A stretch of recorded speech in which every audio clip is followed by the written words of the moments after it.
Good morning, everybody. Thank you for joining our workshop this morning. My name is Christina Boyaji, and I am Energy Division's co-lead on the CPUC's long-term gas transition planning rulemaking, also known as R2409012. Today's workshop will focus on long-term gas transition scenarios, and we will have presentations from the California Air Resources Board as well as California Energy Commission. Just want to go over some brief workshop logistics. The agenda was shared with the service list earlier this week. Today's presentations will also be shared with the service list. As I noted, there will be two presentations, one from CARB, one from CEC. Both will be followed up by an opportunity for Q&A. To ask a question, you may use the chat box. If you type out your question, Eileen Hlofka, who is also co-lead on this proceeding, will read your question aloud. Or you may use the raise hand feature to verbally ask your question. When unmuted, please state your name, organization, if any, and ask your question. If you're using phone for audio and have a question for a panelist, you must use the chat to type your question because unfortunately we can't identify those that have questions.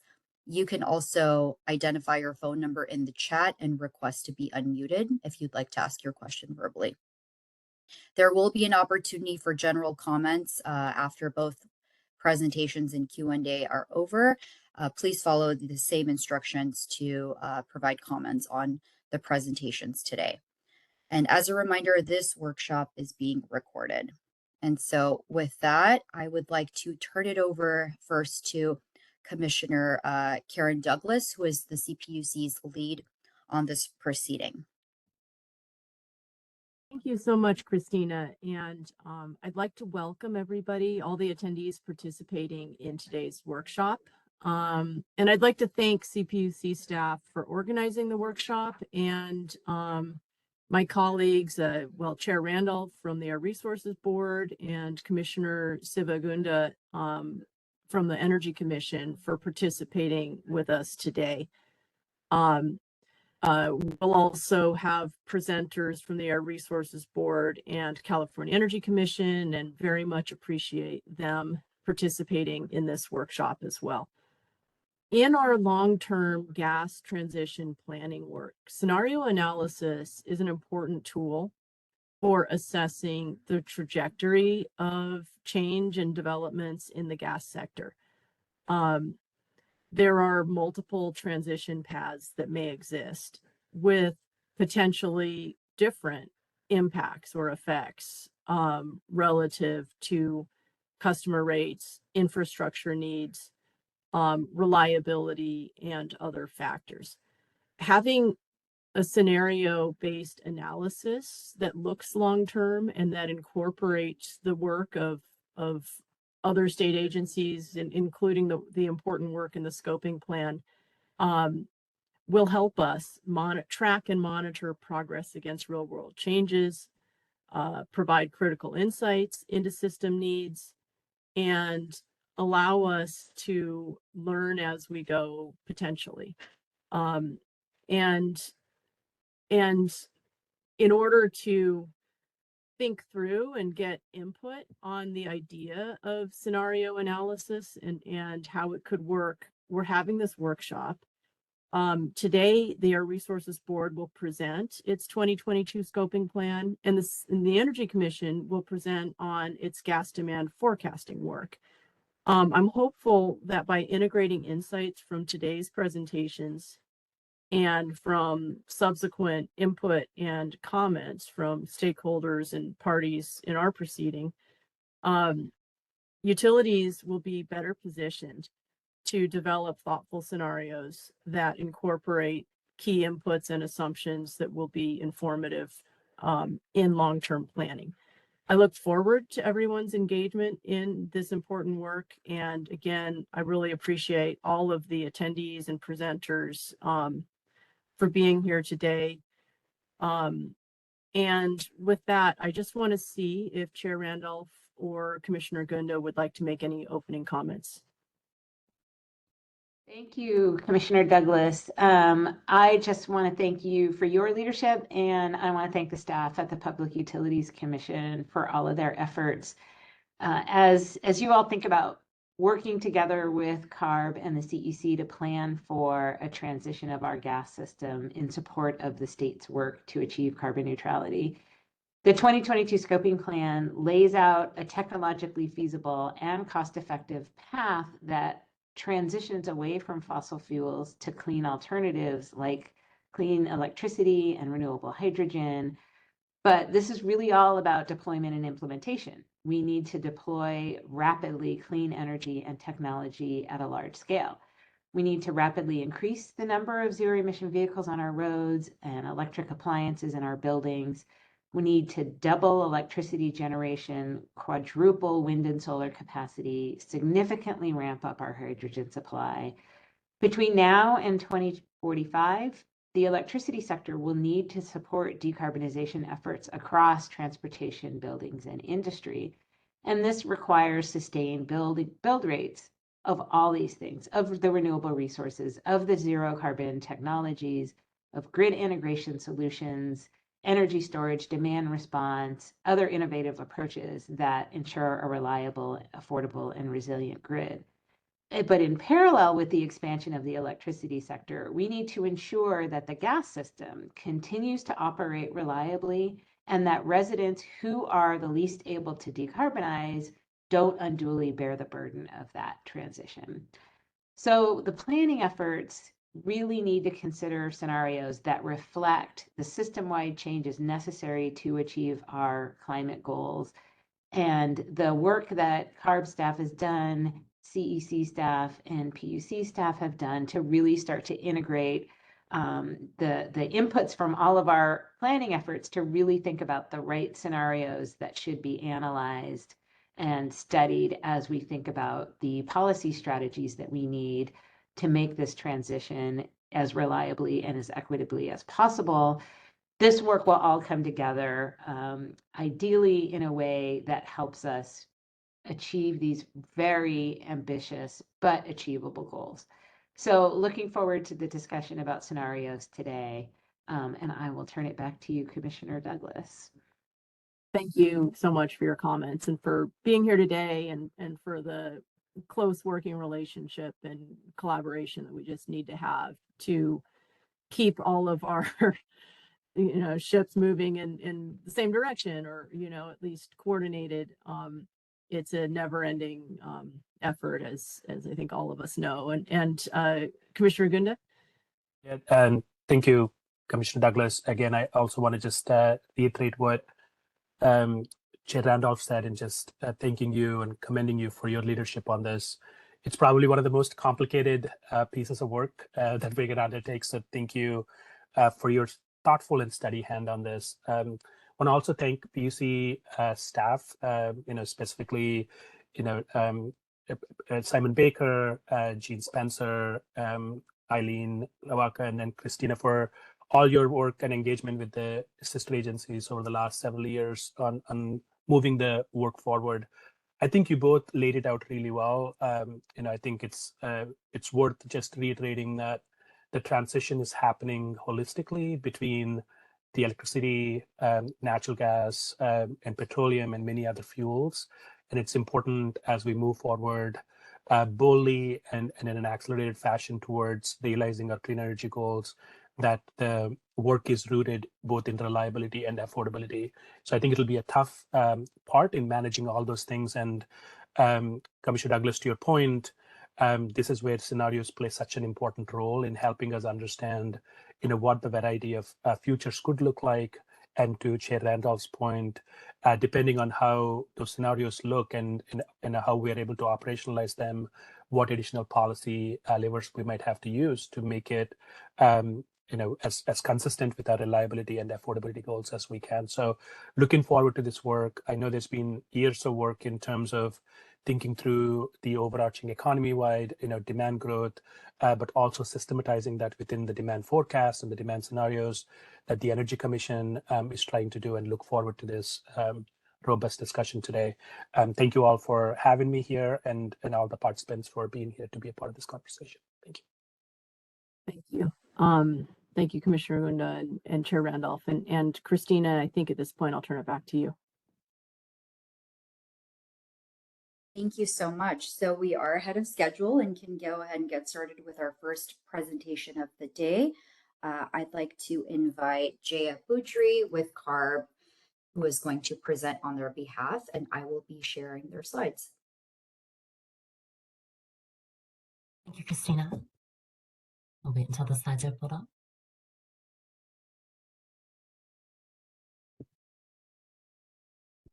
Okay. Good morning, everyone. My name is Jaya Butri. I'm an Air Resources Engineer with the California Air Resources Board. And today I will present an overview of the goals outlined in California's 2022 Scoping Plan for achieving carbon neutrality and how they relate to the transition away from fossil gas. Next slide. To start, here's an overview of the climate policy framework guiding CARB's work. GHG targets and goals are informed by legislation and executive orders that provide targets for total statewide emissions. There are also sector-specific targets, such as those set by SB 100 for the electric sector. The GHG emissions inventory provides an annual evaluation of progress towards these goals and targets as shown here in the pie chart of emissions by inventory sector in 2022. The scoping plan lays out a cost-effective and technologically feasible path to achieve the GHG targets in a way that's consistent with all directives. The scoping plan is updated at least once every 5 years.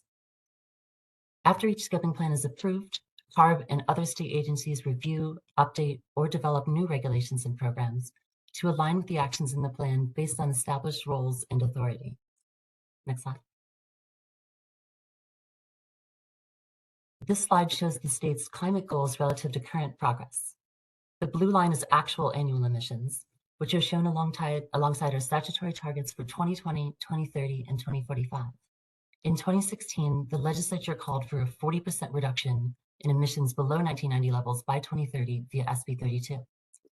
And in 2022, AB 1279 established two goals: to reduce anthropogenic GHG emissions by 85% in 2045 compared to 1990 levels, and to achieve carbon neutrality no later than 2045. Next slide.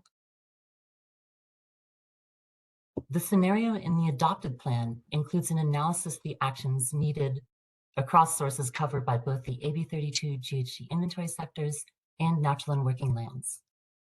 For the AB 32 GHG inventory sectors, the scoping plan scenario uses a broad portfolio of existing and emerging fossil fuel alternatives and includes achievement of the zero emission vehicle executive order, eliminating internal combustion engines in new vehicle sales in the majority of legacy vehicle fleets.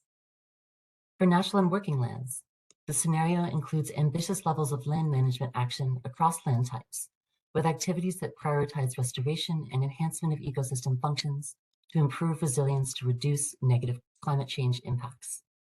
Next slide. Achieving carbon neutrality is our most ambitious climate goal to date that will deliver major benefits. It requires unprecedented deployment of low carbon technology and energy and harnessing nature-based climate solutions. The left highlights key metrics from the scoping plan scenario showing the scale of transformation called for within the next couple of decades.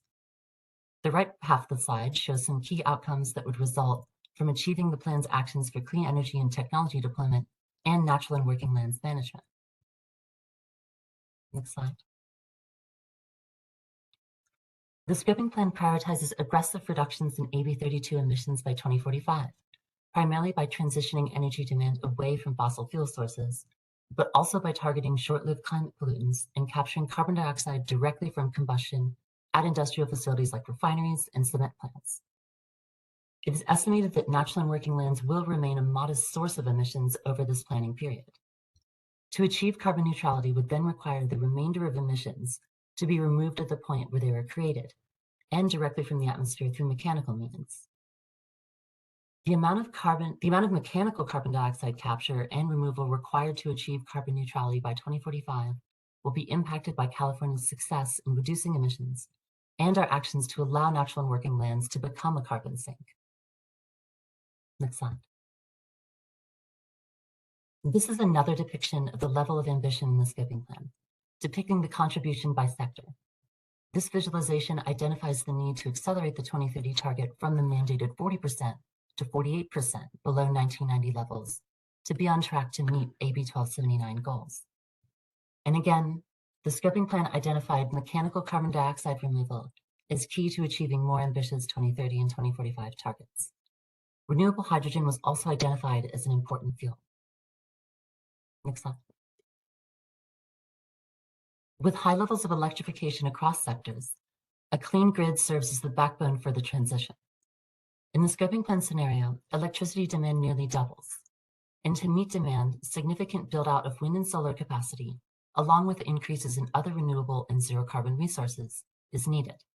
In line with the governor's directives, the scoping plan scenario restricts new gas-fired electric generation capacity additions as electricity demand grows.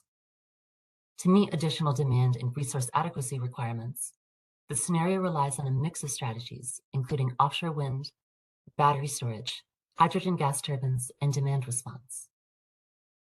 Next slide. The scoping plan scenario matches fossil fuel supply with reductions in demand, producing dramatic decreases in liquid petroleum fuels usage. Demand for fossil gas in sectors such as buildings and industry is reduced by 88% compared to today. This is accomplished primarily by transitioning to clean energy, in part to clean electricity and renewable hydrogen. Efficiency improvements also contribute to reduced demand for fossil fuels. Implementing these changes and building out renewable and zero-carbon grid resources would also decrease reliance on existing gas generation over time, and the modeling results show a 47% reduction in fossil gas used by the electric sector by 2045. Next slide. California's industrial sector faces specific issues in its efforts to decarbonize as many processes are difficult to electrify. The scoping plan scenario shows a 73% drop in fossil gas demand by 2045 compared to 2022 levels in the industrial sector. Electrification or conversion to other clean energy sources is an effective decarbonization method for industrial processes that have lower heat requirements, representing the majority of the decrease in fossil gas demand from 2022 to 2045. Industrial processes with high heat requirements such as steel forging and glass manufacturing may be able to substitute hydrogen, biomethane, or other low carbon fuels or explore other measures to decarbonize. Next slide. The scoping plan also identifies action to reduce fossil gas use in buildings and in the residential and commercial sectors. The scoping plan scenario demonstrates a reduction in fossil gas demand by 91% by 2045, supported by meeting the governor's goals for 3 million climate-ready and climate-friendly homes and the deployment of 6 million heat pumps by 2030. And importantly, building decarbonization will contribute to an improvement in indoor air quality as well. Next slide. The scoping plan models all electric appliances for new home and commercial building construction beginning in 2026 and 2029, respectively. For existing homes starting in 2030, fossil gas appliances are replaced at end of life, leading to 80% of overall sales to be electric by 2030 and 100% of new equipment sales by 2035. Existing commercial buildings have a similar plan for electric appliance adoption, with 80% of sales being electric by 2030 and 100% of sales by 2045. By 2030, these changes result in 3 million all-electric and electric-ready homes, and by 2035, 7 million homes, as well as contributing to the 6 million heat pumps installed statewide by 2030. Zero emission standards for new space and water heaters are in alignment with the 2022 scoping plan. CARB committed to explore developing and proposing zero emission GHG standards for new space and water heaters sold in California as part of the 2022 state strategy for the state implementation plan. Next slide. The 2022 scoping plan modeled integration of low carbon hydrogen in multiple sectors and anticipates that hydrogen fuel cell vehicle use in the transportation sector will serve as an important part of the state's transition to zero emission vehicles, particularly for medium and heavy duty vehicles. Other end uses with less total demand make up the rest of anticipated use. These uses include renewable hydrogen that is blended into the natural gas system to reduce fossil gas use in buildings, routed to replace fossil fuel in certain industries, and used to meet electricity demand. SB 1075 will further evaluate the viability of using hydrogen methane blends in various sectors. Next slide. In the 2022 Scoping Plan update, hydrogen is an alternative fuel for liquid transportation fuels and natural gas, and the modeling estimated that the annual amount of hydrogen needed to achieve GHG emission reduction goals from now out to 2045. The modeling assumes that hydrogen is supplied by 3 methods: electrolysis produced from zero carbon electricity, steam methane reformation of biomethane, and biomass gasification with carbon capture and storage. The volume that each method could contribute, as modeled, is shown on the slide. The electricity needed to produce the hydrogen was not captured in the modeling of the electric sector as a whole. Rather, the Scoping Plan includes an approximate amount, 21 gigawatts, of off-grid solar that directly feeds hydrogen production and is not integrated with the broader grid. These model assumptions were strictly for the purpose of the Scoping Plan, utilizing the information available at the time. This is an area of rapid development, and our understanding of the issues involved in hydrogen production and use are currently being studied through CARB and other agencies' work as directed by SB 1075. Next slide.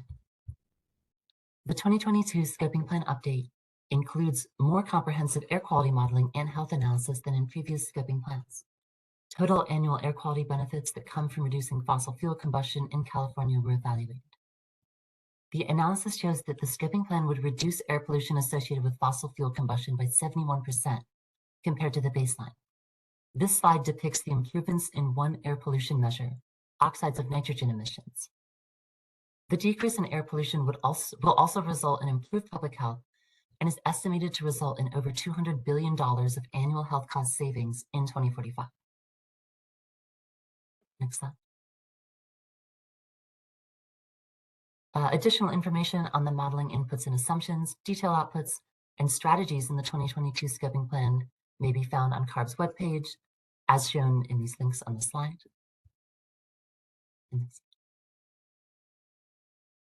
And that's all I have for this morning. Thank you all for your time and attention. And that concludes my presentation on the 2022 Scoping Plan. Thank you so much, Jaya. I will now turn it over to Eileen, who is going to moderate the Q&A portion. So if you have any questions for Jaya, our presenter, please use the raise hand feature or type out your question in the chat.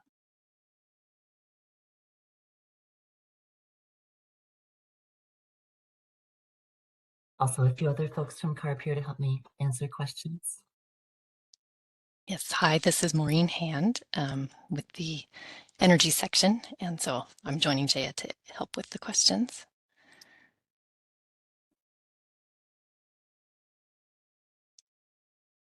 Good morning. I am not seeing too many raised hands. Please feel free to go ahead and raise a hand. And I am seeing a question in the chat. Jason Hartzell asks, are there any considerations to reliability or affordability in the CARB proposed scenarios? The plan seems to incorporate new, unproved energy sources in unrealistic timelines based on current technology capabilities and transmission limitations. How are those limitations being addressed? So in the scoping plan that was adopted approved in 2022, there was analysis of some of the economic impacts associated with the scenario and with the modeling results showing the fuel transitions. The scoping plan does provide us with directional insights about the magnitude of changes that need to be met. And then, as Jaya mentioned earlier in the presentation, there are a number of other efforts that the different state agencies take to implement the actions that are included in the scoping plan.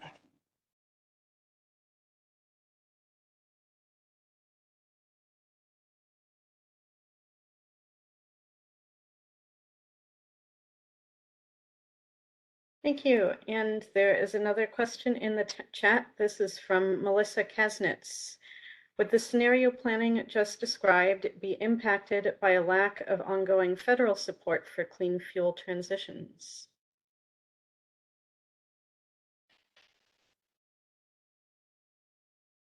The scenario modeling, you represented a number of actions and policies and regulations that were in effect at the time that that we started the modeling for the scoping plan. And then a number of additional actions were envisioned as well. So the technology impacts, or the technology choices and the fuel transitions that are seen in the scoping plan scenario still reflect the kinds of transitions that we expect to see based on implementing all of these different actions. So we don't see necessarily a direct relationship with the federal support to achieving these the level, or to achieving the types of fuel transitions that are envisioned in the scoping plan scenario.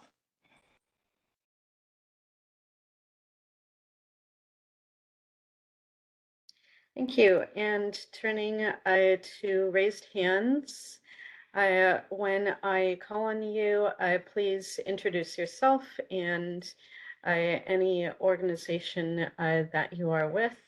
And I see a raised hand from Rachel Kuykendall. I am endeavoring to unmute you.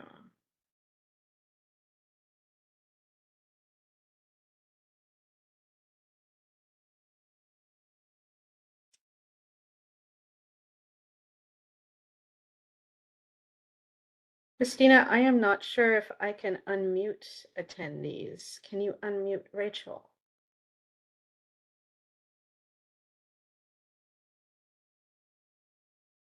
I just unmuted her. I am Rachel Kuykendall with PG&E. Thanks for the presentation. I think this is really insightful. My understanding of the scoping plan, and I was hoping you could confirm this, is that there wasn't any sort of utility rate analysis done as a part of the analysis. And I'm maybe curious if we sort of add that lens, especially, to something like, say, the building electrification piece, if you think that might sort of change the results.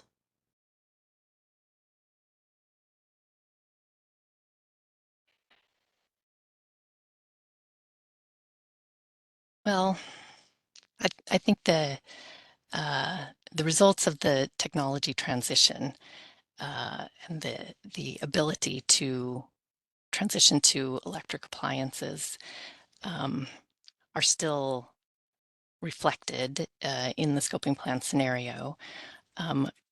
The economic analysis was done at a high level. As you mentioned, it was not at the level of rates. So I think it's these other actions or other venues, such as these planning processes, where that level of detail can be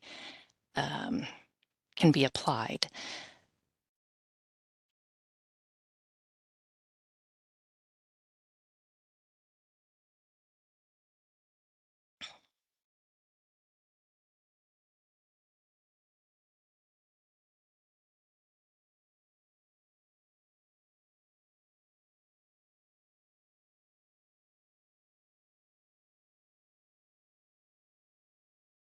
Thank you. I am not seeing other raised hands or chat questions at this time. So I think Vice Chair Gunda has a Right. question. Yes, sorry, go ahead. Yeah, thanks, Christina. Sorry, I didn't know what's the right time to ask a question. Sorry, Eileen. it, again, thanks for the presentation. Just wanted to, as we think through the discussion on how best to structure the various scenarios to understand the implications on reliability, affordability, but our kind of ability to transition quickly, the gas system. Could you just comment on, as the scoping plan was constructed and kind of thinking through the carbon neutrality end goal, what other, maybe kind of the way to ask the question is, what level of disaggregation? I think there was a question from PG&E just now on some of the rates and such, how detailed did we do? But also if you could provide a little bit on, geographical constraints, is that something that the scoping plan takes into account, or it's really kind of meant to look at the economy-wide implication and not necessarily the temporal nature of the gas usage or the geographical parts? Could you just comment on that? Like at what level, how do you set the stage? I think, I always think of scoping plan as a bound for us to really consider to get to our climate goals. But, how much variation and scenarios do you have there? So thank you for the question, Vice Chair Gunda. As you mentioned, the scoping plan is intended to provide a high-level pathway to achieving these aggressive climate goals. It is an economy-wide analysis, and the modeling that was done to support the scoping plan does provide an economy-wide picture of our energy use. It is done at the state level and at the level of different sectors and subsectors within the economy. So it does not get into a temporal analysis of energy use, and the geographic resolution is also at the state level. And this is Chair Rand, if I could just add, I think the way Maureen summarizes it is correct. It is economy-wide. In the plan, there were 4 high-level scenarios that were analyzed, and the board could choose different levels of decarbonization in terms of in timing. A couple of the scenarios pulled forward the decarbonization efforts. A couple of the scenarios focused more on 2045. And to the point that was made earlier, it did not analyze specific rate impacts at that level. It more analyzed the economy-wide.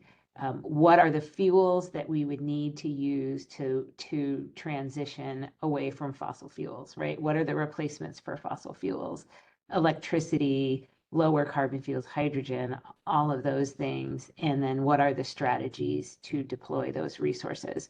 So it's very much an economy-wide level. And that's why this work is really important to kind of think the next level as we think about the natural gas system and coming up with scenarios that that perhaps dig a little deeper into how these things will play out over the next several years.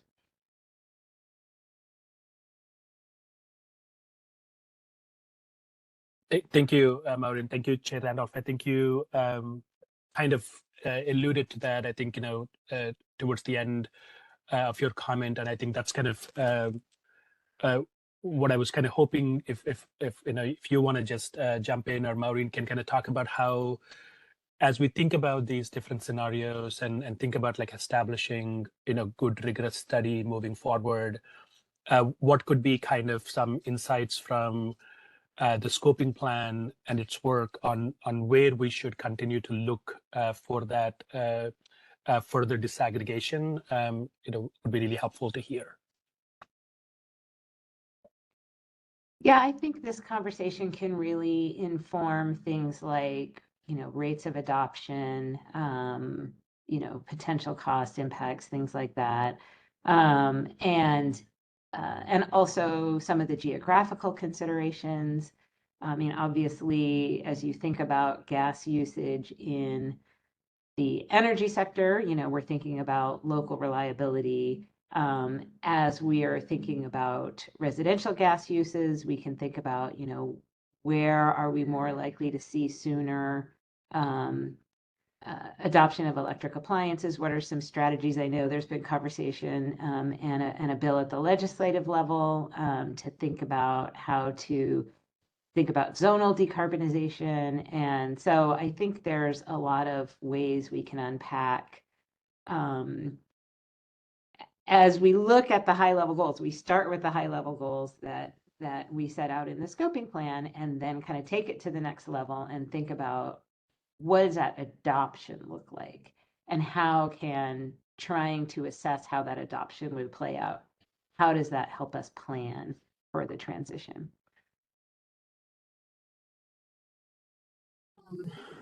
That's really helpful. Thank you. Yeah, thank you, Commissioner Gunda, for the question. And I'm sorry I jumped in. And did you have anything more you wanted to add? No, that was great. I think that's kind of really helpful to think it through on how to set this up. So pass it to you. Great. I guess I had a follow-up question, and I don't know really. I think it's probably more for the CARB staff, but Chair Randolph, if you have thoughts, it would be wonderful to hear. And that just is, do you have advice based on the nature of the scoping plan and the economy-wide analysis behind it? Do you have suggestions for how to best utilize it in deriving more granular scenarios that can take a closer look at geographic issues or costs or rates? Are there appendices? Are there sources that people might go to within the scoping plan, or do you think it is really, or is that not the approach you would recommend? Do you have thoughts on how to best engage with the material there? I'll throw it to staff first and see what thoughts you have. So we do have some resources on our website. We do have the modeling output data that is available that provides a sense of the rate of adoption of the different electric appliances, for example, in the commercial and residential building sectors. So there is a lot of quantitative information that could be used to help frame scenarios and to help provide a sense of the overall magnitude and direction of changing fuel use within these sectors that could be used to provide more provide a basis for additional scenario modeling that can get to to the different granularity in price and geographics that we were just discussing.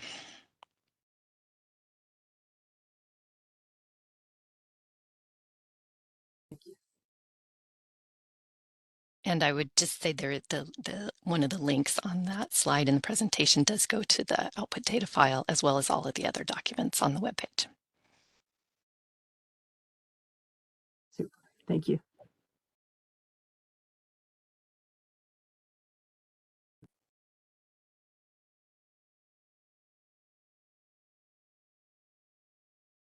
I'll just ask then kind of the same question, and maybe actually I should hold on this question until we hear the CEC presentation, but I'll just flag it in advance, which is how do you see, and I don't know, Commissioner Gunda, if you want to say anything on it now, but just how do you see the CEC work or analyses potentially connecting with or being useful in some of the scenarios analysis? And I don't know, Commissioner Gunda, if you want to say anything now or save it for later, since your staff's presentation is coming right up.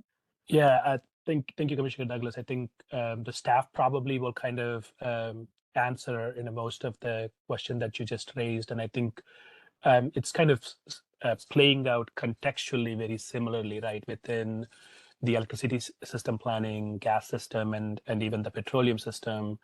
Is the scoping plan really sets the stage for us to think about the economy-wide constraints on how best to get to our climate goals. And as Chair Randolph mentioned, you then have this opportunity on how do we stitch together the scoping plan pathways to demand forecasting work, which is on the other end of it, right? The demand forecasting work is the operating word always is what's the most reasonable to occur in the near term.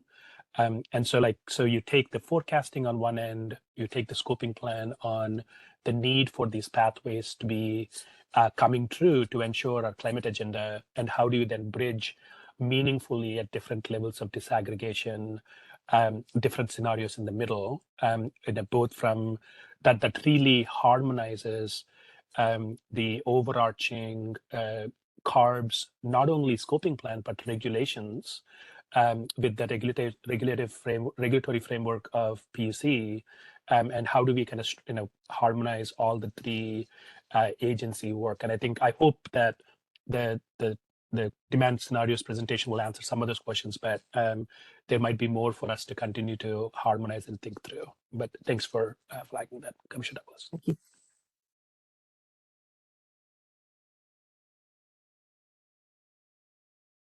Thank you.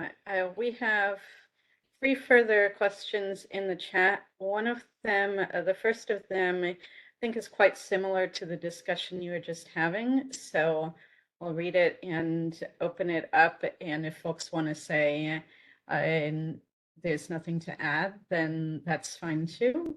The question is from Jason Hartzell. Is this CARB plan intended to address the CPUC scenarios needed to ensure California grid reliability and affordability while balancing with clean energy? I can respond to that briefly. It's the other way around. Sort of the scoping plan kind of sets the greenhouse gas reduction target. Then the PUC adopts that target through the integrated resource planning process and develops scenarios that would get to achieve that goal, ensuring reliability and affordability and ensuring that the energy mix meets the goals and results in a reliable system with an eye toward rates and ensuring affordability.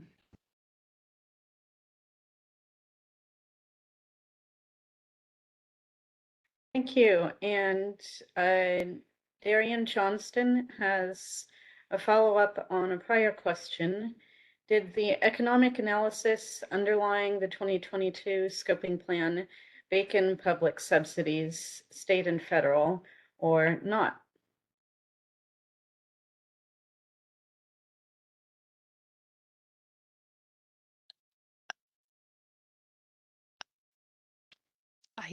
I could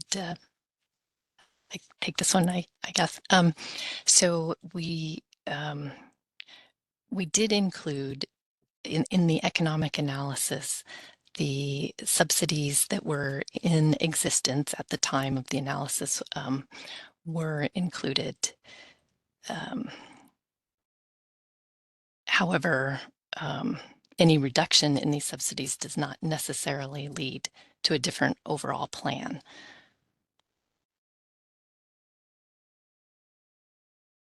And my recollection, Maureen, you can correct me if I'm wrong. My recollection is that the modeling was done before the IIJ and the IRA Yes, were that's correct. adopted. So to a question that was asked earlier, the analysis actually didn't take those into account at the time of the development of the scoping plan. Yes, that's a very important point to mention, yes.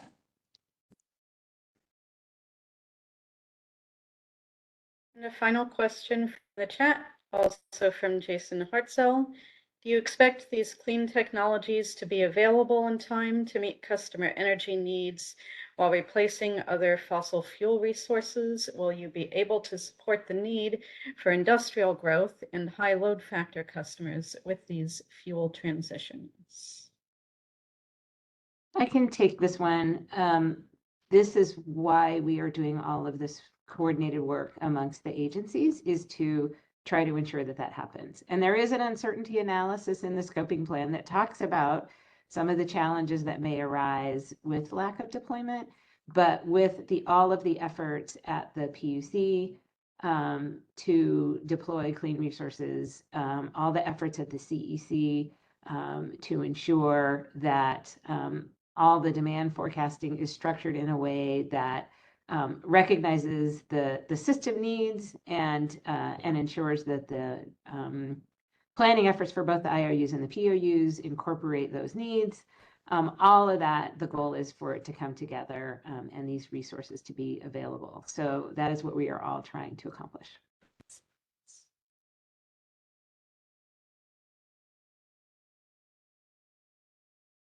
And on that note, I see no further questions, and we'll turn it back to Christina.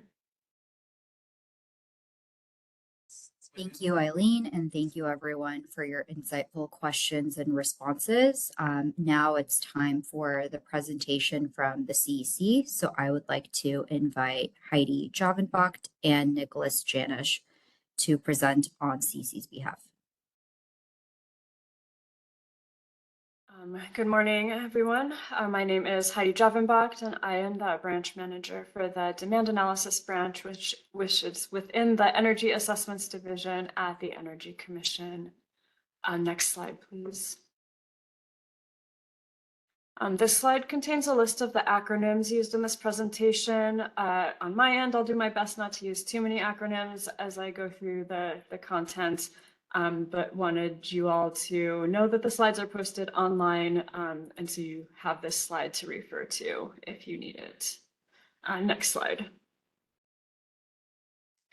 This is just an outline of our presentation this morning. I'll start by reviewing the existing statewide natural gas planning process, and then I'll provide an overview of the different gas assessments that our division at the Energy Commission conducts and the different types of forecasts that we produce. I'll then hand it off to my colleague Nicholas Janish to discuss the additional achievable fuel substitution component of the forecast and present the gas demand reduction results from various scenarios in the 2023 Integrated Energy Policy Report, or IPER forecast. Next slide. So I first wanted to provide some context for today's discussion by giving an overview of the natural gas planning processes in the state and how the work at the different agencies relates and builds off of each other. I'm not planning to go through everything in this chart, but did want to highlight a few areas here. So starting on the left, we have the state's economy-wide carbon neutrality goals, which are the guiding light. And as we just heard from CARB, the scoping plan proposes air quality and greenhouse gas emission reduction strategies. There's also energy programs, standards, and regulations that are developed in support of carbon neutrality, and those feed into the CEC's IPER demand forecasts for both gas and electricity, which is in the top center of this diagram. The electricity and gas forecasts are interdependent. So for example, if a gas appliance is replaced with an electric appliance, the gas demand decreases and the electricity demand increases.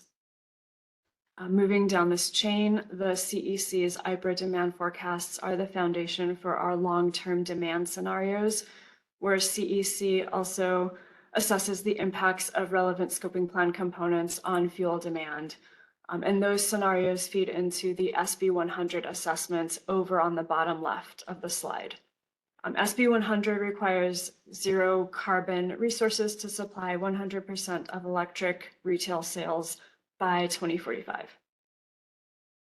And then going back to the bottom center of the diagram, separately from the IPER forecast, CEC produces a peak day demand forecast, which is an input to CEC's gas system reliability assessments that we do for SoCalGas and PG&E regions. CPUC independently conducts gas system reliability assessments for SoCalGas based on inputs from the California Gas Report, which is developed by the gas utilities.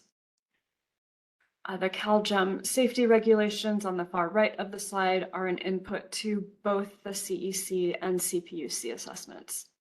The California Gas Report, the CPUC assessments, and CalGEM safety regulations all inform the CPUC gas proceedings around rates and system planning, among other things. Next slide. And 1 second, I'm going to pause for a sip of water.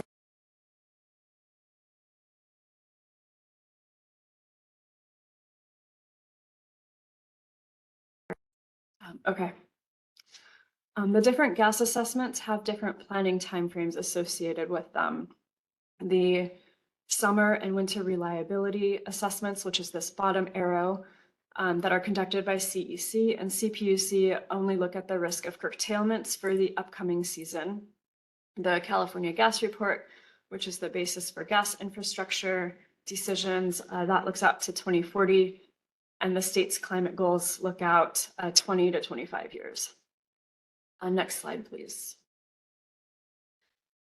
For the remainder of the presentation, we're going to focus on the CEC's gas system assessments. Next slide. So within our energy assessments division at the CEC, our gas work focuses on forecasting gas demand, conducting seasonal reliability assessments, and forecasting gas prices. We have 3 different gas demand forecast products, which I'll go into more detail around on the next couple of slides. But did want to note here that the peak day forecast is an input to the seasonal reliability assessments. And then we held a workshop back in October that covered the winter outlook, and we are beginning the summer 2025 assessment. We also forecast gas prices, and those are an input to the gas demand forecasts.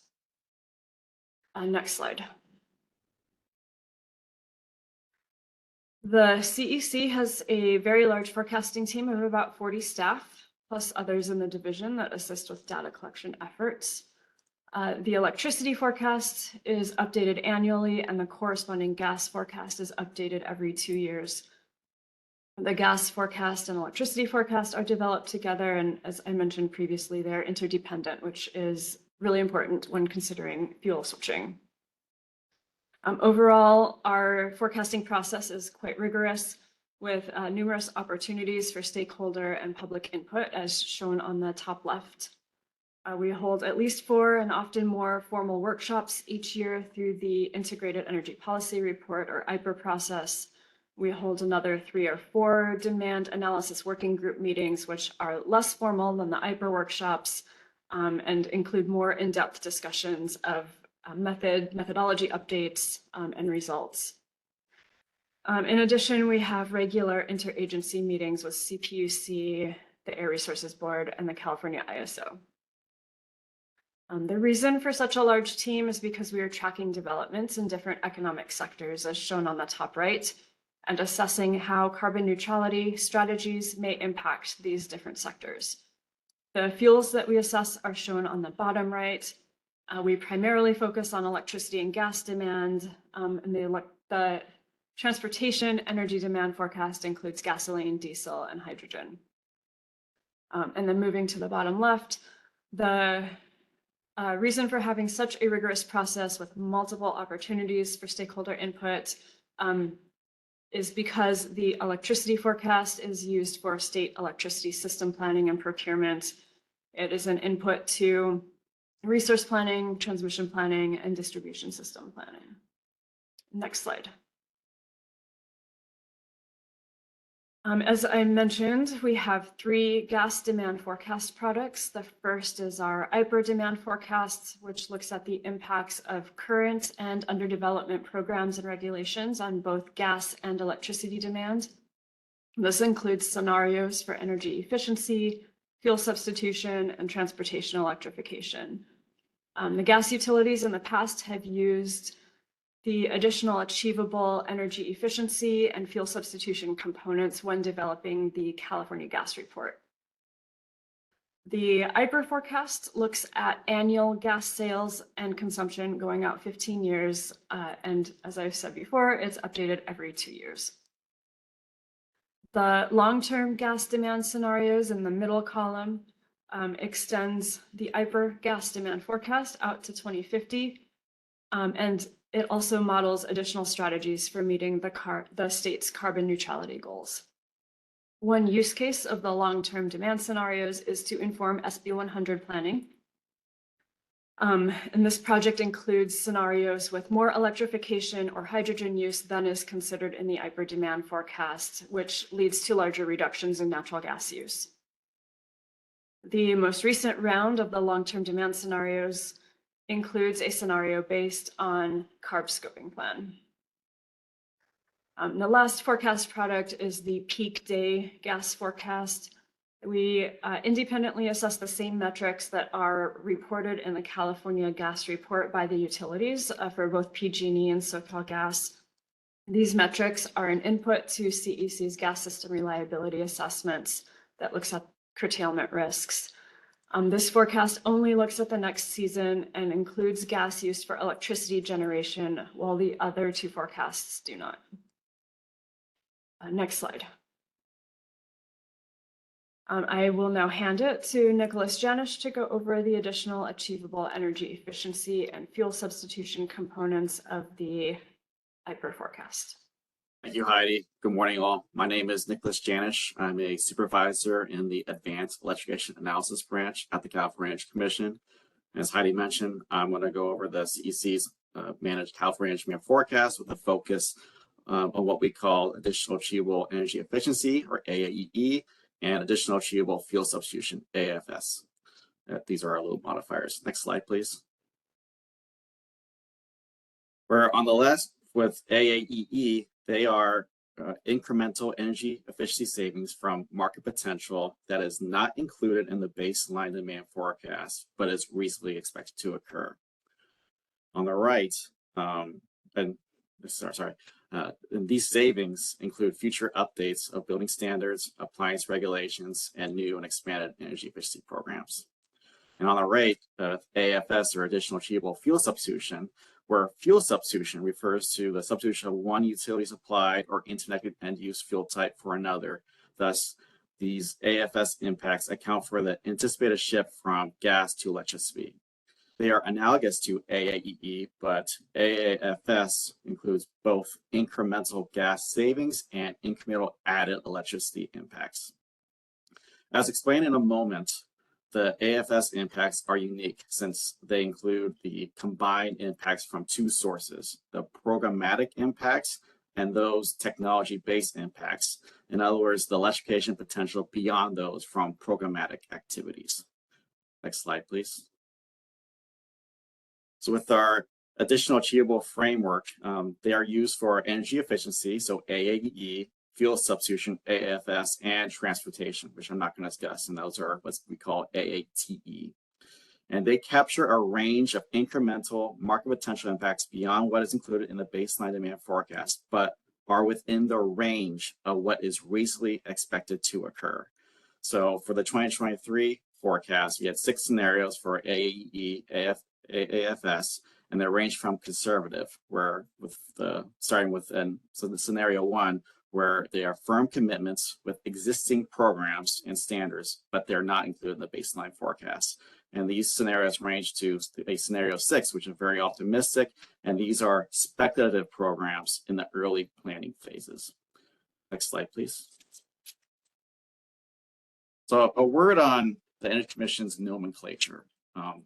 The IPER AFS scenarios use what we call the fuel substitution scenario analysis tool, which is the Energy Commission's workforce building electrification model, and is comprised of 2 crucial inputs, the programmatic AAEE and programmatic AFS scenarios, and the modeled zero emission appliance impacts using this FSAT tool.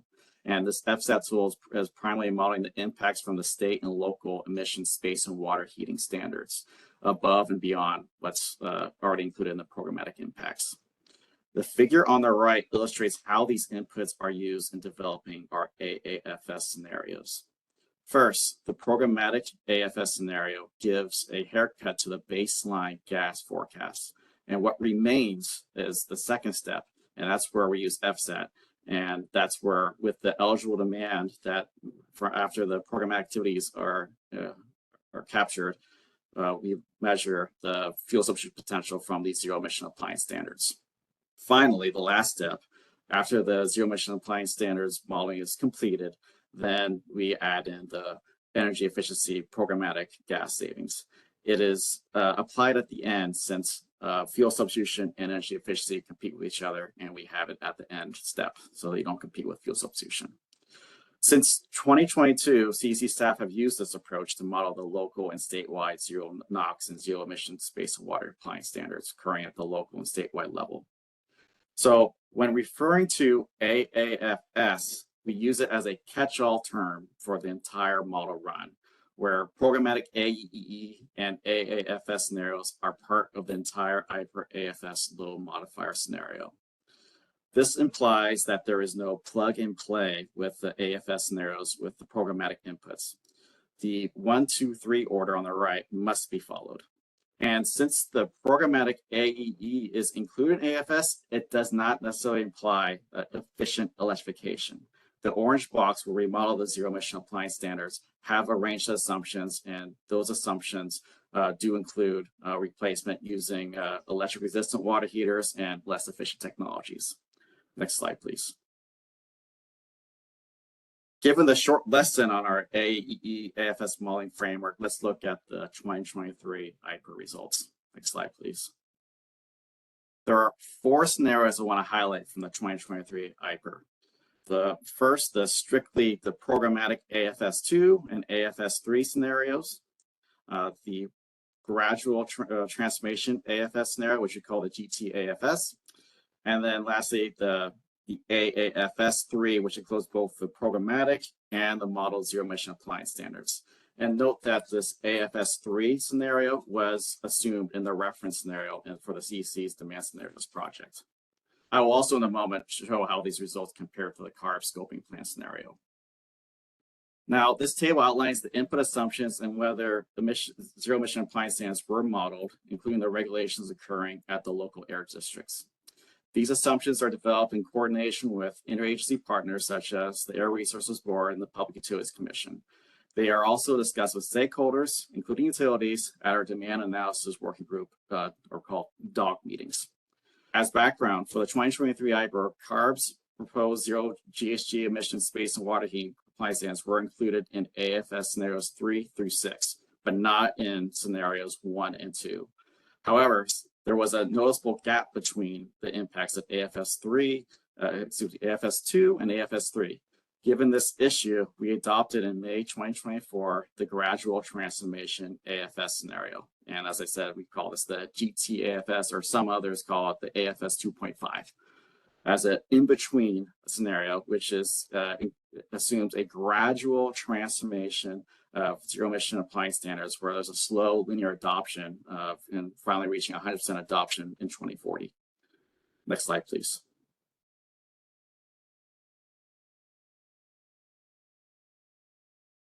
Slide, there we go. Now, let's look at how these scenarios displace the overall gas demand forecast on a percentage basis in the residential and commercial sectors.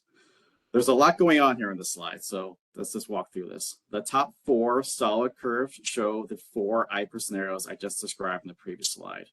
The 2 lower dashed lines represent the impacts of CARB scoping plan scenario, where the red dashed line shows the displacement of natural gas demand relative to the CARB scoping plan's reference scenario, while the blue dashed line represents the impacts of the demand of gaseous combustion, which includes the hydrogen and biogas. As can be seen, the CARB scoping plan reductions are significantly larger than that's from the 4 IPER scenarios. And that's because CARB scoping plan assumes larger gas reductions in the building sector. Going back to the set of the top 4 IPER scenario curves, noticeably, the 2 lines of programmatic AFS2 and programmatic AFS3 show very minor impacts compared to the other curves.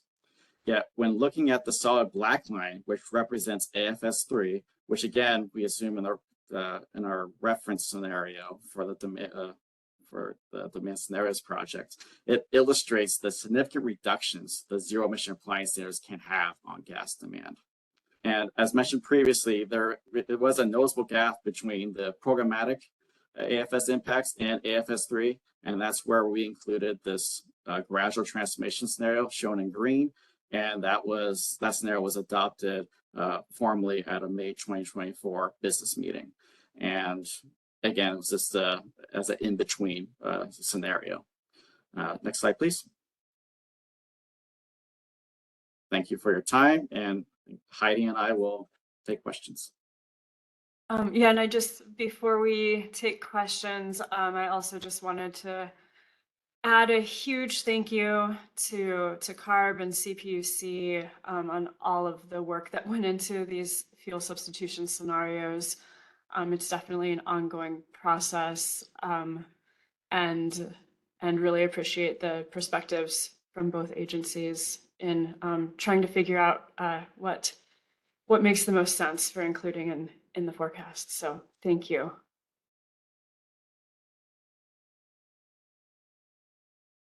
Thank you, Heidi and Nicholas. It is now time for Q&A, so I will turn it over to Eileen. Thank you. And I see a question in the chat, also from Jason Hartzell. Do you conduct any scenario analysis such as high load growth, solar and wind droughts, non-gas generation outage impacts, pipeline outage impacts, etc.?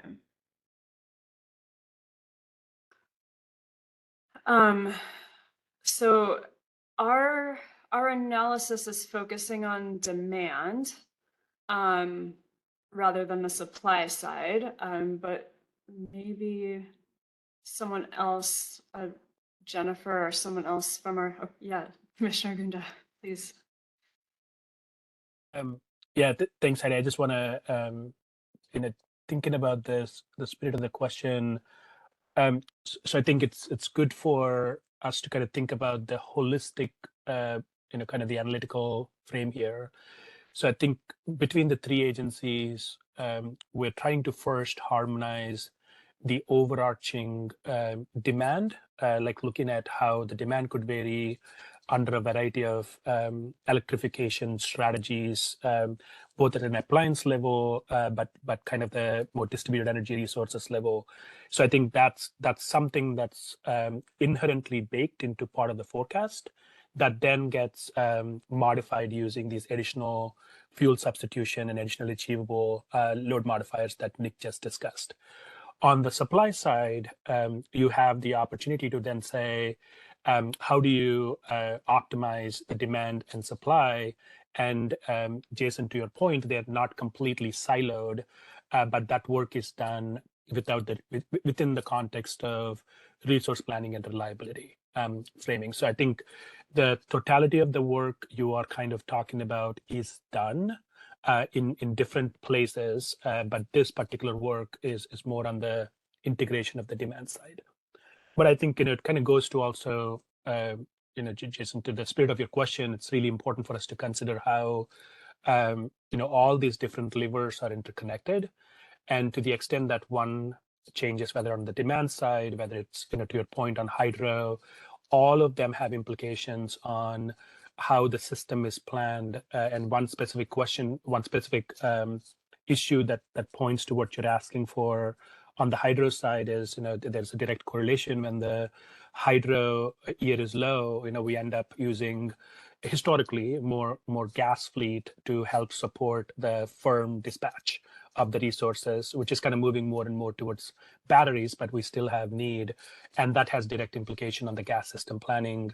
And to one of the points that Heidi was making, which is, what does that peak summer day that could look like? And do we have enough pressurization in the pipeline to actually have the reliability and integrity of the pipeline system? So I think it's a really good question, and I think there's more to do.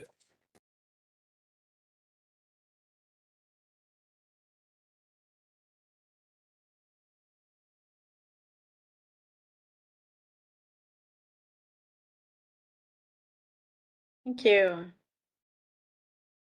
And I will move to a different question from the chat. Matt Vespa of Earth Justice asks, will you be assessing the impact of the gas demand forecast, in particular the gradual transformation forecast, on gas rates through 2040? Hi, Eileen. This is Jennifer Campagna of the Natural Gas Unit at the Energy Commission. I can help reply to this. Yes, my team is working on this analysis.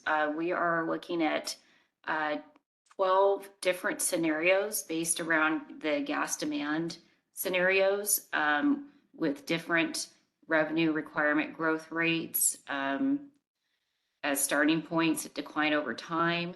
So right now we're in the process.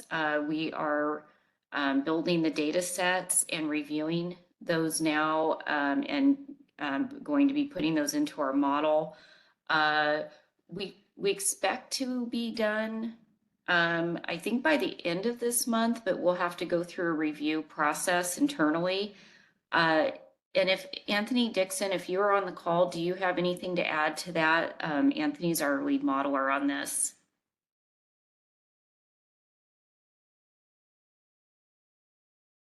Okay, I think Anthony said no, nothing to add, but hopefully that answers your question.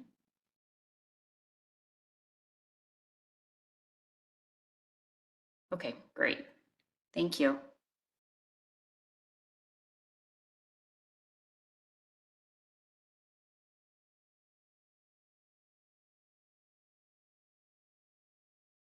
Thank you. And on the supply analysis question, Jason Orta of the Energy Commission, he suggested he could add to that. Hello, this is Jason Orta. Can you hear me? Great. Yes, we can hear you. Thank you. Yeah. So just real quick. So in our analysis, we do, for our reliability assessments that Heidi spoke about earlier, we do look at, seasonal, possible changes to supplies based on pipeline maintenance, storage withdrawal constraints, and the like. And we do track those every day. So the CEC prepares these situational updates to commissioners, to our executive office and management, tracking, what's going on in the pipeline systems on a daily basis. And that's not just the PG&E and SoCalGas systems, but it's also, the upstream lines, the interstate pipelines that deliver gas to California. And so those issues for, regarding interstate pipelines are very important because geographically California is at the end of the line.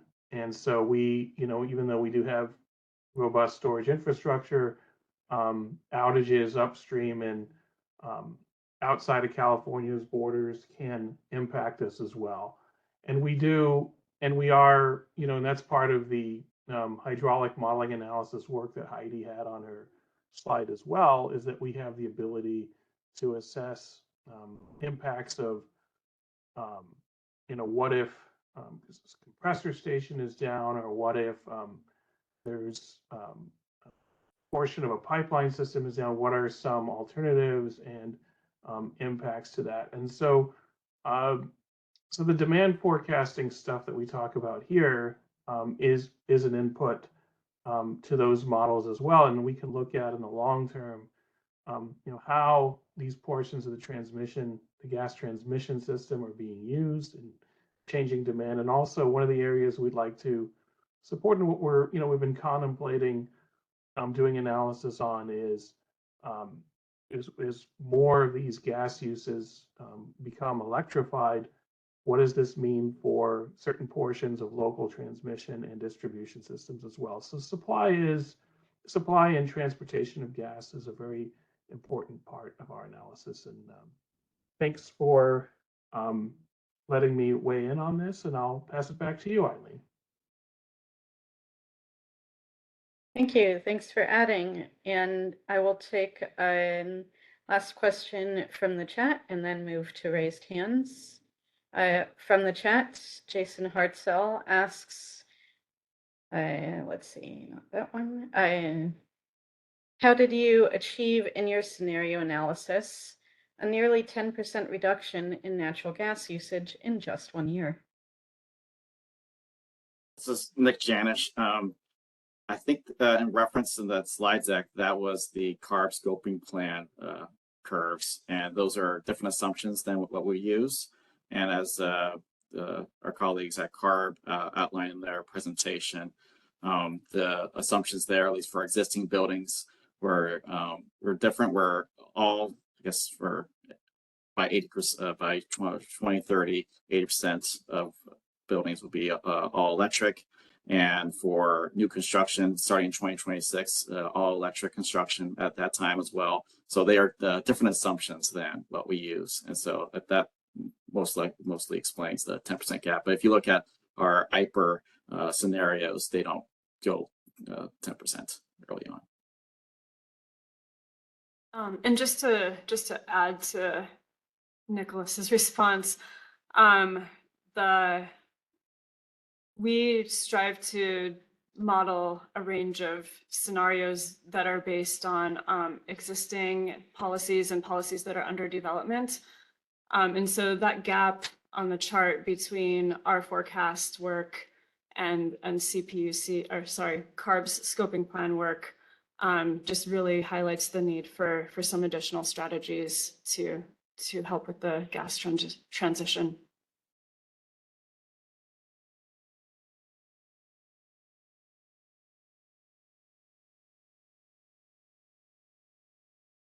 Thank you. And turning to raised hands, there is a raised hand from Beth Kelly. Please introduce yourself and organization and go ahead.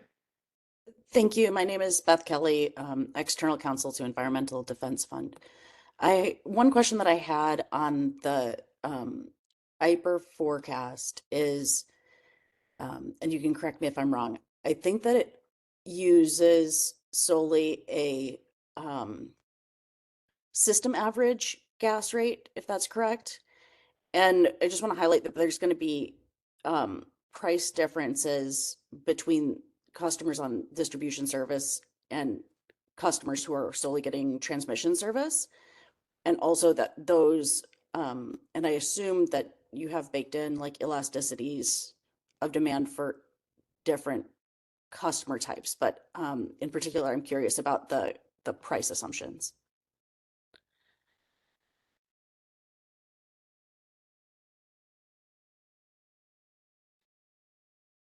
I was gonna see if Jennifer would want to comment on this one first. Yeah, AJ, could you jump in on this? Can you provide some clarification?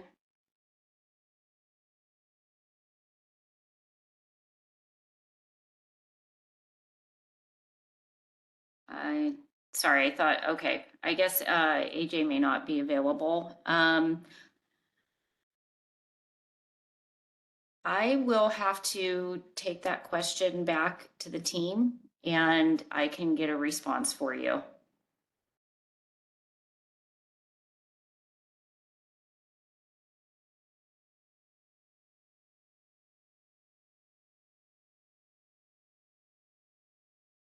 I'll just add that when it comes to the modeling of the zero emission appliance standards, that our model does not internalize elasticity of gas or price sensitivities in terms of adoption.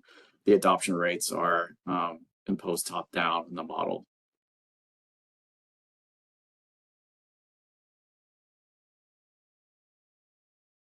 And Nick, just to confirm, is that because these are regulations and it's Exactly. not an option? Yeah.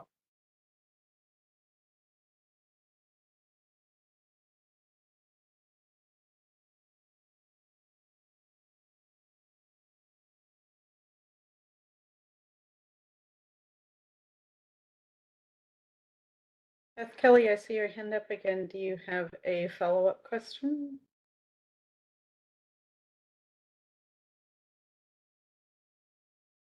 There we go. Yeah, it's just a follow-up clarification. So, what the CEC IPER forecast is reflective of, just to hopefully restate what you said, correct me if I'm wrong, is that is expected demand declines associated with policies, but not any associated customer price elasticity. Okay. Thank you.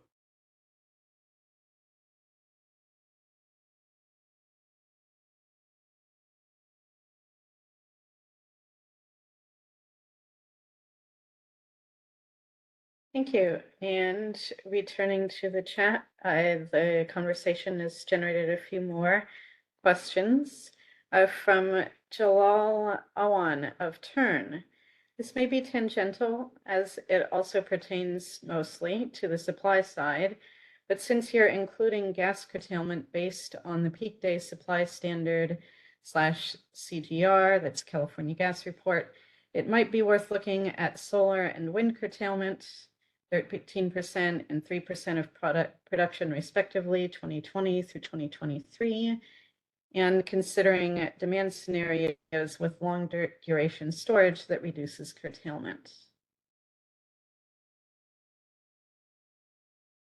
I'm not sure it's a question. Any responses, or I will take the next question. From Norman Peterson.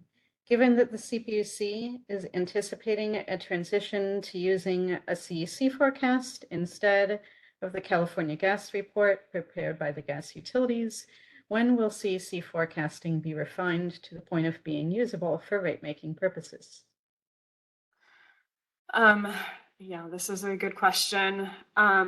We are certainly working towards this goal, but there are a couple improvements that we are still hoping to make over this next year. For just as an example, currently our electricity generation portion of that forecast is based on a regression model, and we'd really like to move that to Plexos modeling. I think that'll be really key towards this being a usable product for outside of CEC work.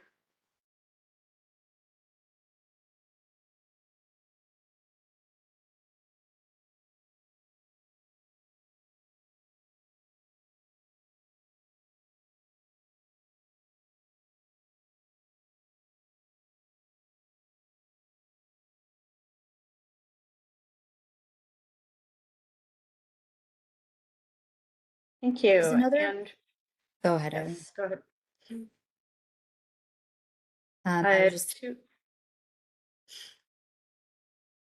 We have two more, I believe, from Darian Johnston.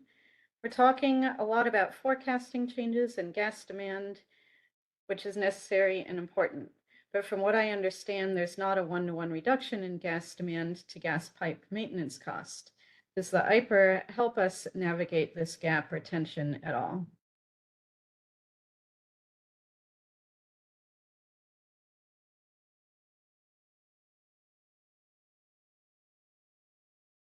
The IPER forecast, the IPER gas forecast is not currently used for gas system planning.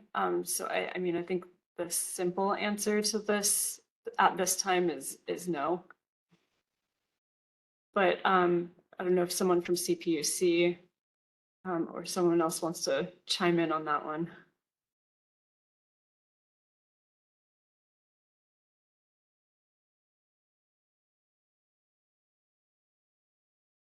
I can respond to just, I mean, I think it's correct that that's just because there's a reduction in gas demand doesn't mean there's a reduction in gas infrastructure costs. So I think that is one of the reasons we're interested in doing scenarios planning and looking at how different scenarios impact rates. So we can get a more quantitative sense of what that means, what different scenarios would mean for ratepayers.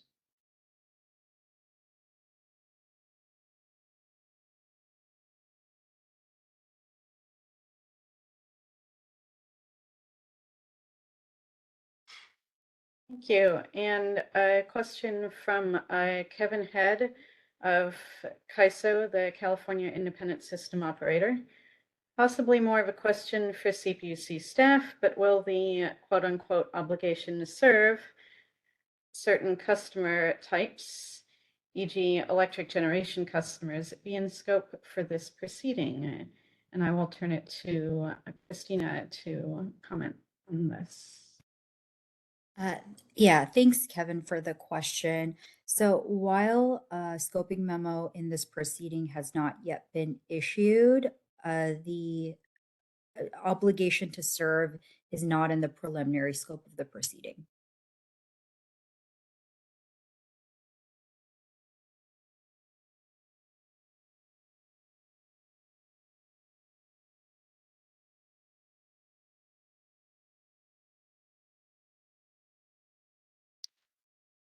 I wanted to loop back to the previous question and see if Vice Chair Gunda had anything to add.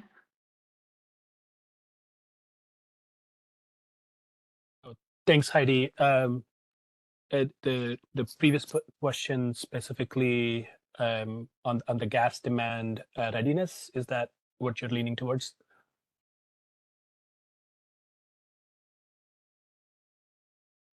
The question about when the CEC forecast might be refined to the point of being usable for rate making purposes, or I guess just for planning purposes.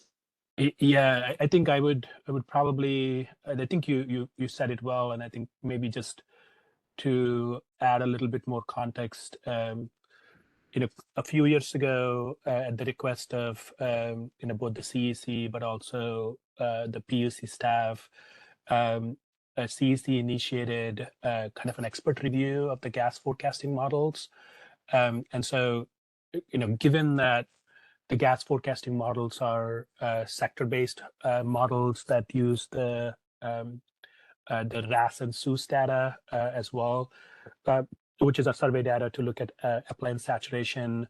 I think the expert opinion a couple of years ago, and we'll go back and check, was it is equivalent to existing products that are used in gas planning.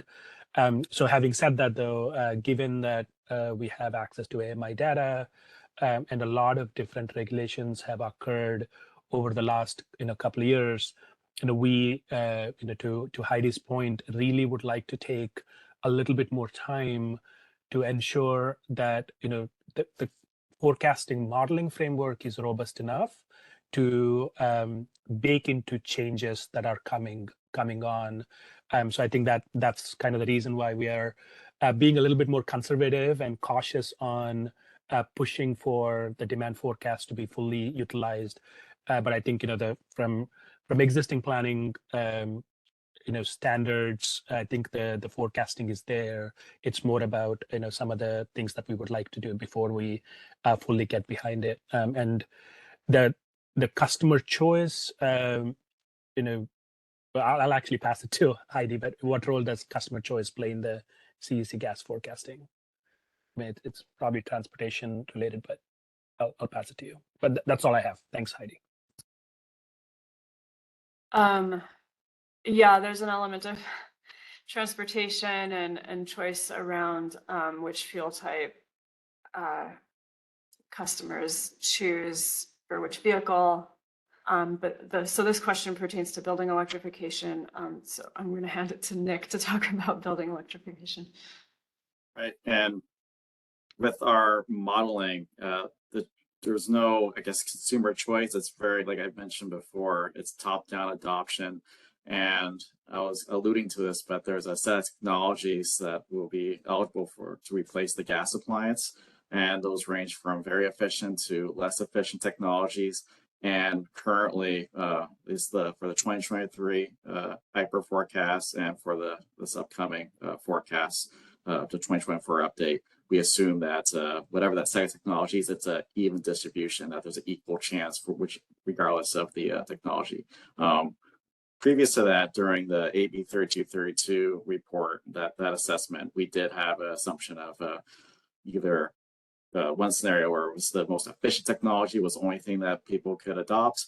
And then later on, we just had an assumption that was weighted more towards the more efficient technologies. But at this time, we have it evenly distributed just because we assume that there are going to be some households, some customers that will want to go for the less the cost option.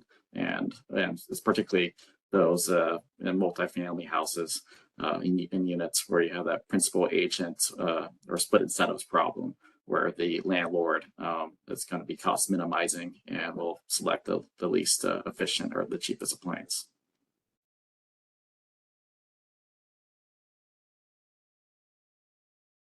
Thank you, Nicholas and Heidi. I just want to note that we are technically out of time for the Q&A portion, and it is now time for comments.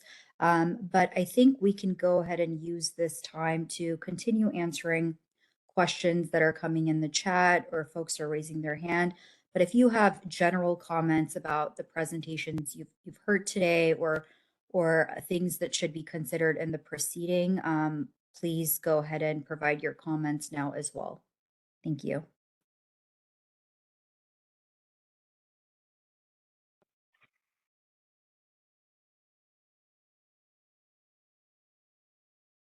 Thank you, which of course includes, please go ahead and raise hands as well as use the chat for comments and questions.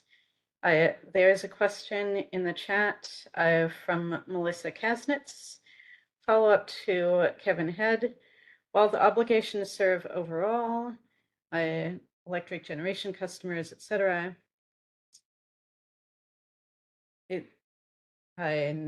there's potential residential pilots are under consideration, correct?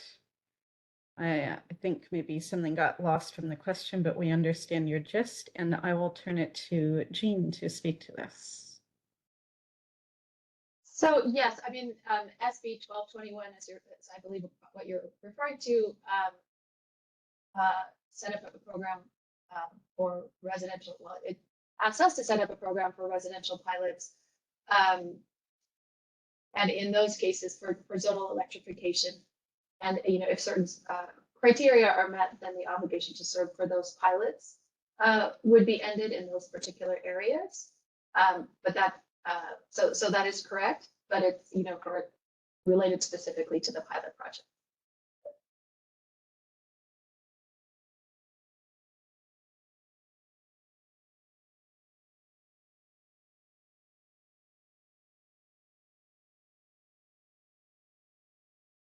And there was an earlier observation from Beth Kelly in the chat. Also, a quick observation that the CEC's projections do not neatly fit with California gas report.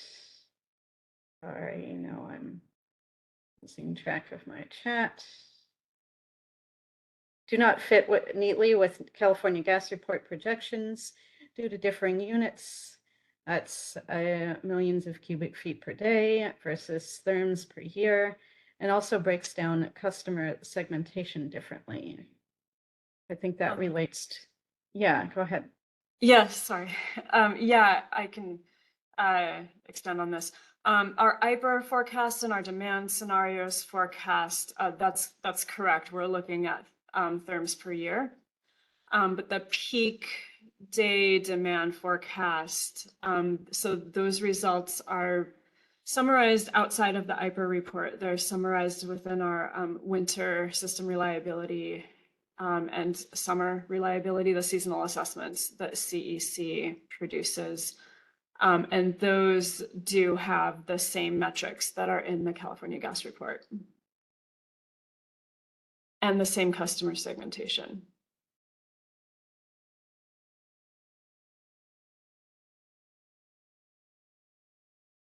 And a different question from the chat, James Mosher asks, what role does quote unquote customer choice play in the CEC's gas forecasting with respect to existing building electrification?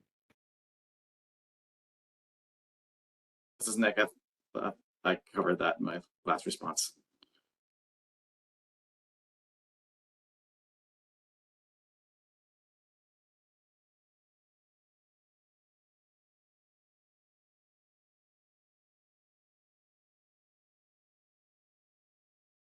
And there's a question from Greg in the chat. In Washington state, the prohibition on future gas appliances was just overturned by voter initiative. Apparently, people want natural gas in their homes. Will this be reconsidered in California's planning?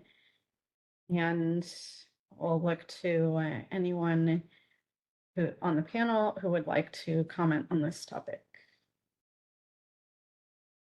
So I think we've addressed this question already as well. But I can just add to our previous response, or the other previous responses, that as far as our demand forecast, we would look to the Air Resources Board and also the CPUC to get an understanding of what they're anticipating and work with them on the assumptions that we're making for our building electrification scenarios.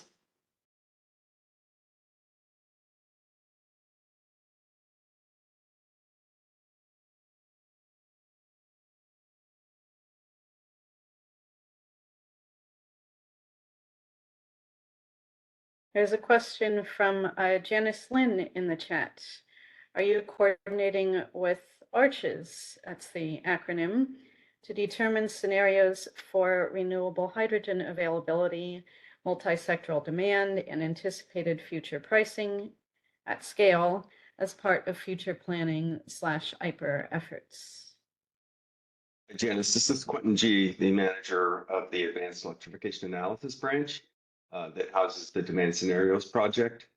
Yeah, on your question pertaining to the Alliance for Renewable Clean Hydrogen Energy Systems, or ARCHES as it's known, this is something that we are continuing to coordinate on and beginning more advanced coordination on through the Demand Scenarios Project, and also both the Air Resources Board and the Energy Commission are going to be pursuing additional thinking around this issue and coordination with ARCHES in the requirements under Senate Bill 1075. I can't speak to the Air Resources Board's exact responsibilities there, but there are some responsibilities they have. And then in our 2025 Integrated Energy Policy Report, we also are, for 1075, we are going to be doing some hydrogen analysis there. And of course, in contact with ARCHES on that front.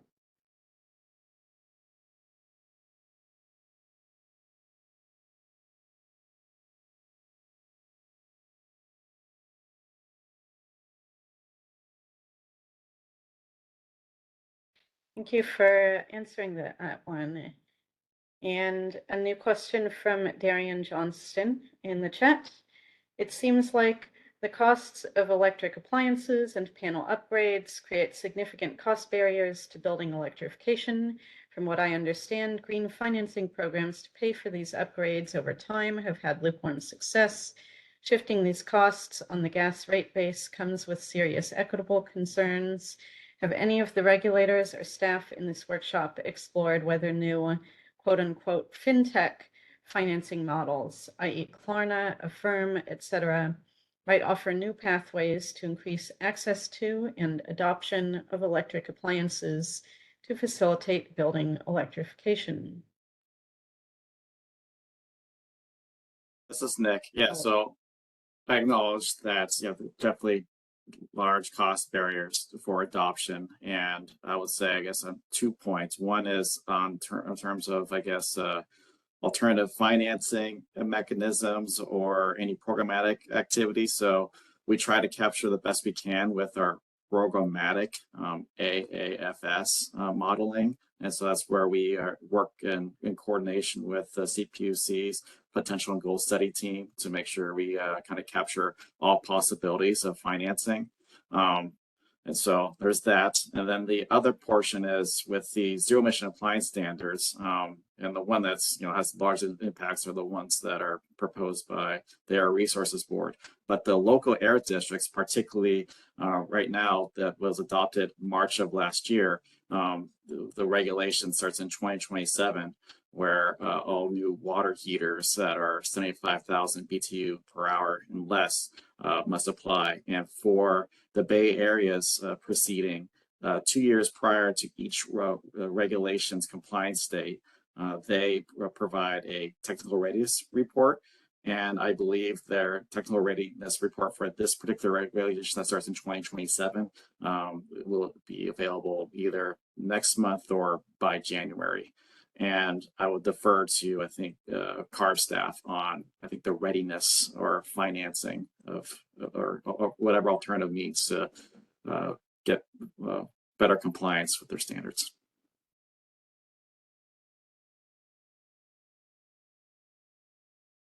I think as CARB staff jump in, I think thanks again for that question. I see Chair Randolph jumping in. I just want to add one thing.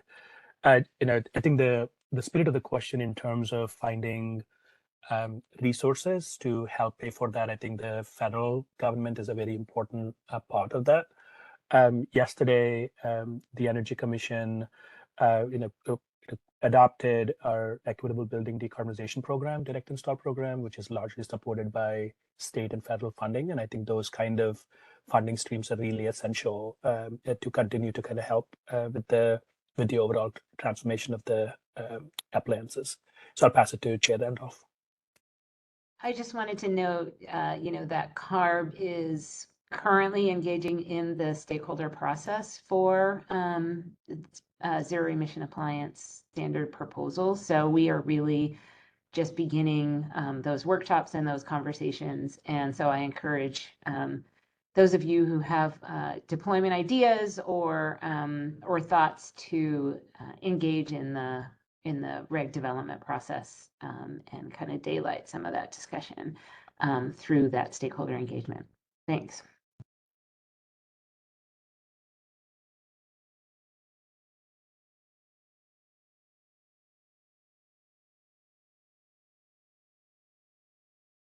Thank you. And there is a raised hand from Beth Kelly. Beth, you are unmuted.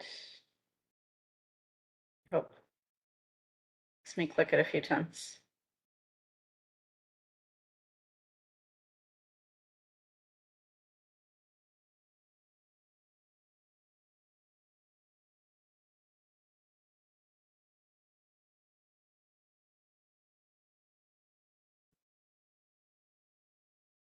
Christina, can you try unmuting Beth Kelly for me?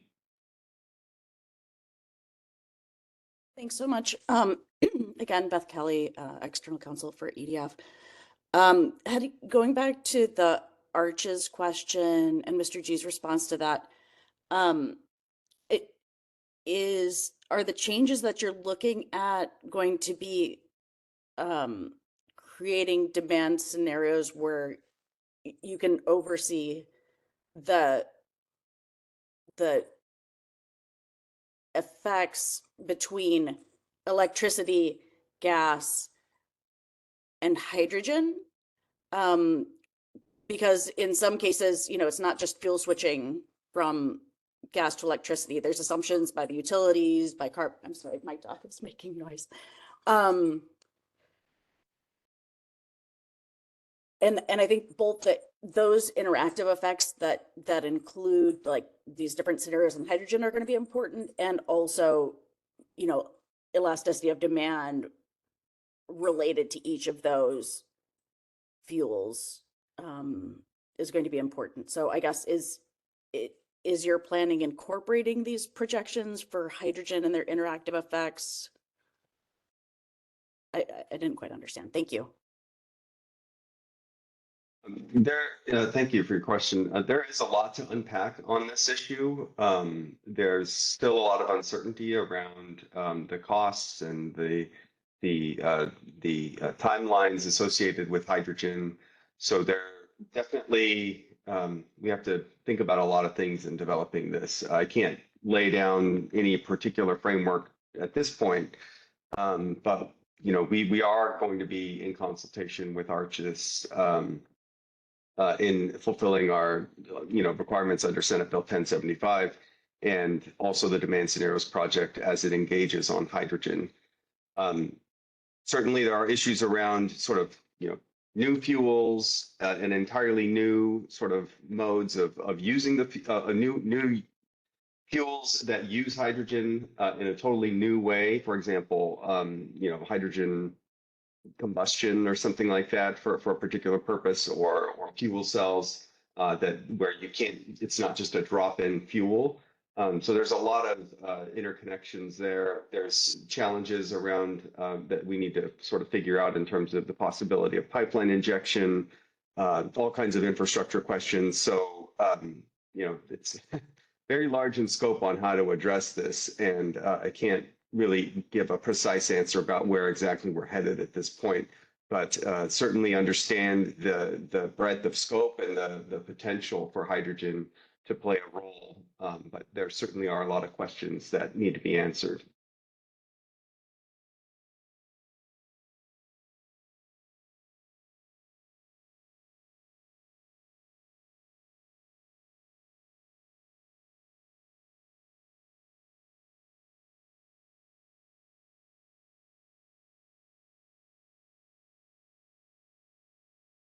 Thank you. And AJ Dixon from the Energy Commission, seen your hand up and down and comments in the chat.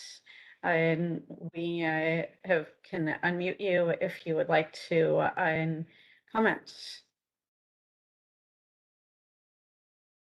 Hi, can you guys hear me? Yes, good. All right, Yes. This is AJ of the Energy Commission.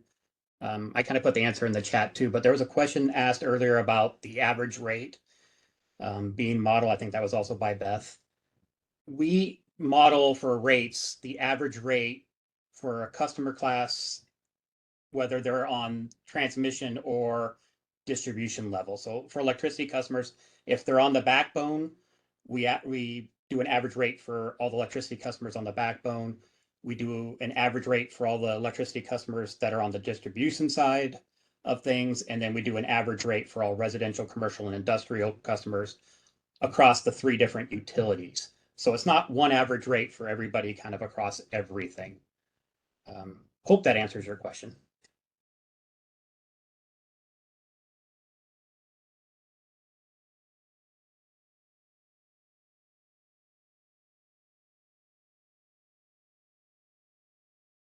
Thank you. And I see a raised hand from Todd Pearson. Todd, please introduce yourself and go ahead. Good morning. I'm Todd Peterson with Pacific Gas and Electric in Energy Policy and Procurement. And I thank the CPUC, CEC, and CARB for the opportunity to make these comments. From our perspective, we see to facilitate the decarbonization activities over time, there are 3 themes overarching in the gas planning framework to be recognized.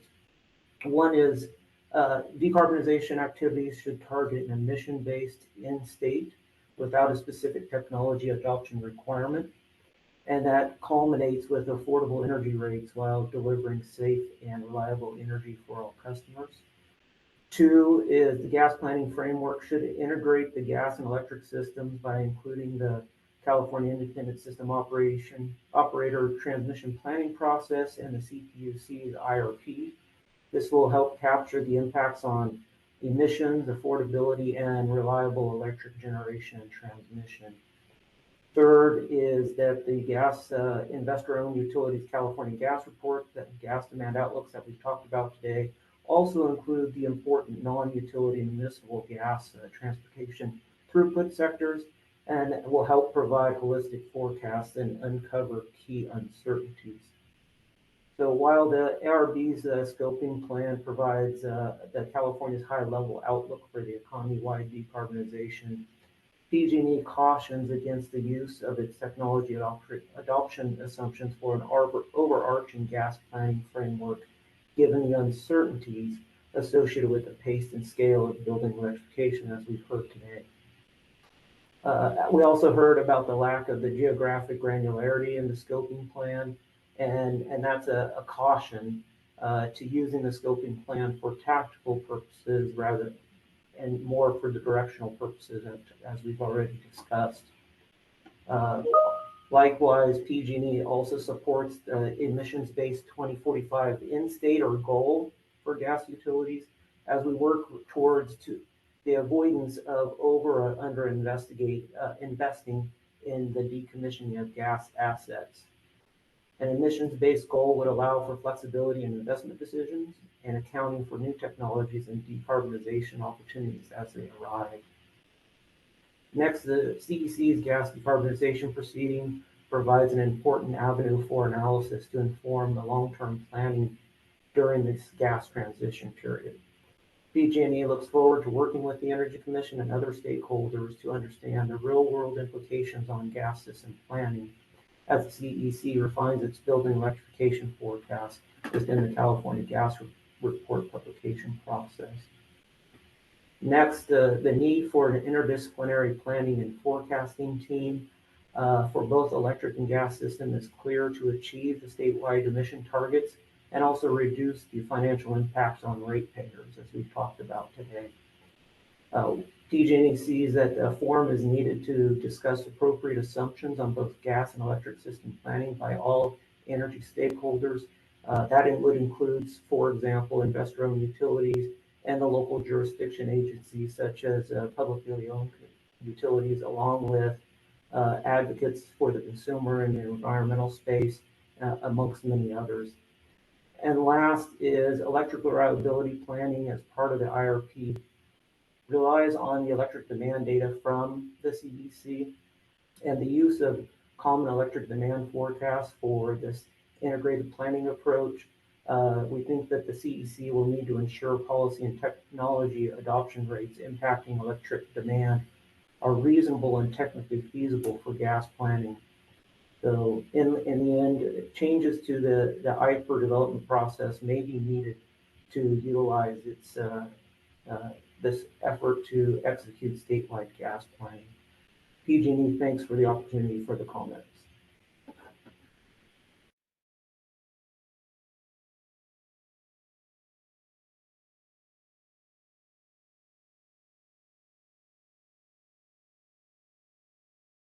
Thank you, Todd Peterson. And note, some folks have also put their affiliations in the chat since it does not automatically show them. If you have not already and you did make a chat comment, please let us know who you are representing, if anyone. And this is a last call for comments, either in the chat or via raised hands.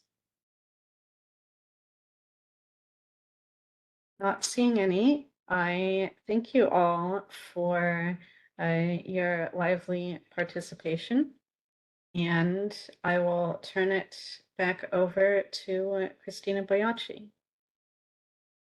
Thank you, Eileen. So that concludes our workshop for today. I want to thank our presenters, Jaya, Heidi, and Nicholas, for your participation today.